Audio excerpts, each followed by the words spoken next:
So remember from last week, I was talking about the diary of the blah blah blah girl, right? Okay, so let me just tell you what the blah blah blah is. The diary. No, let me make it dramatic. The diary of the lonely girl. That's what I wanted to call it. I guess there are times when I just sit around and I sometimes feel alone. I don't want to say lonely because people will be like, "You're not lonely, I'm just alone." But yeah, sometimes I feel alone. And oftentimes when I'm in that space, I always just wish I had just that one friend. I don't need a billion people. I don't need 5,000 people. I just need that one friend.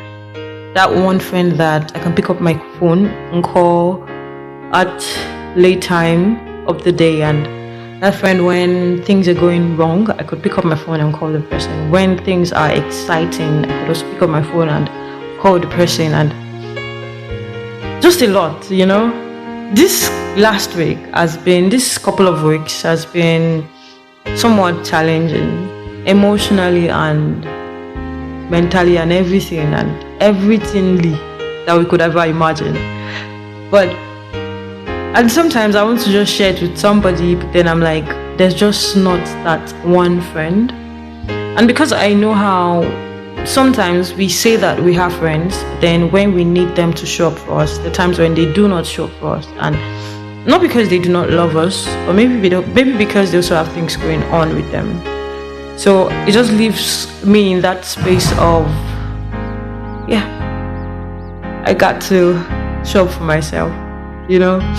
I think it got to a point where I was like, last, I feel like saying only God will go be friend. Because if I had to look at it from the point of who is that one person who would always be there when you need them to be, it's going to be God. When you need someone to always talk to, and that other person is not willing to, God is always there. It begins to look like a salvation thingy where God is trying to call you back to Him.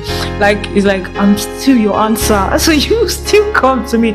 And so, like, no, guy, chill. Like, I'm not talking about God right now. I'm talking about a human, like a human that I could hug. Because I mean, I'm big on hugs. Yeah, I think I've said that a couple of times. I'm big on hugs, and I'm like, I just one person that I can just see and hug. Yeah, and you know, or maybe when you want to hug a person and the person doesn't want to hug you, or the person is, I just like, okay, what, like, I really am in that space, and how I want to get out of this space, but it just always looks like you have to pull yourself out of that. And I've been in that space for a very long time. I think I still am in that space a little bit, yeah, and I'm trying to figure out how to get out of it. I know it might take a while, and I feel like I'm not the only one just being in this space, yeah, but I still want to find that one friend. I know I have a couple of friends, yeah, but I want that one friend. When I find that one friend, if you've seen this before on my status, it's, when I find you, I will keep you only if you want to be kept, yeah. That's because sometimes you find a person who you want to be friends with, and the person doesn't want to be friends with you back, yeah. But when I find that person who wants to be friends with me as much as I want to be friends with them, then I will find them. I would not find them because we already found each other, yeah. But I would get to the person and be friends with that person and keep that person. Thank you, and have a wonderful week. Peace.